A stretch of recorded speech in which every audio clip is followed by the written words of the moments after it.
Hannah was one of two wives of a man named Elkanah. While his other wife Peninnah had children, Hannah was unable to have any. This caused her great sadness because in her culture, childlessness was seen as a misfortune. To make things worse, Peninnah would mock and provoke Hannah, causing her deep emotional pain.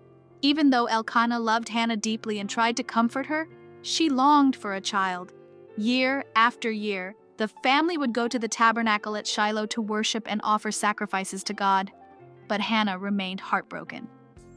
Hannah's prayer.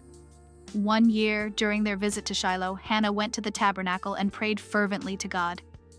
She wept bitterly and made a vow. "Lord Almighty, if you will look on your servant's misery and give me a son, I will give him back to you for all the days of his life, and no razor will ever touch his head." This vow signified that she would dedicate her child to God's service as a Nazirite. As she prayed silently, only her lips moving, the priest Eli saw her and thought she was drunk. When she explained her deep anguish and prayer, Eli blessed her, saying, "Go in peace, and may the God of Israel grant what you have asked of him." God answers Hannah. After returning home, Hannah's faith was rewarded. She conceived and gave birth to a son, whom she named Samuel, meaning God has heard.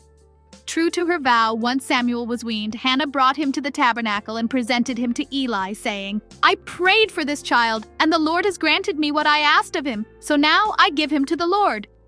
Hannah left Samuel in Eli's care to serve the Lord.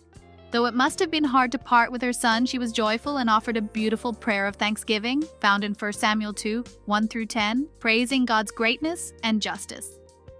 God's blessing on Hannah's faithfulness did not go unnoticed by God. After dedicating Samuel, she was blessed with more children, 3 sons and 2 daughters. Samuel grew up to become a great prophet and judge in Israel, playing a significant role in the nation's history. Key lessons from Hannah's story. 1. Prayer and faith. Hannah's unwavering faith and heartfelt prayer demonstrate the power of pouring out our troubles to God.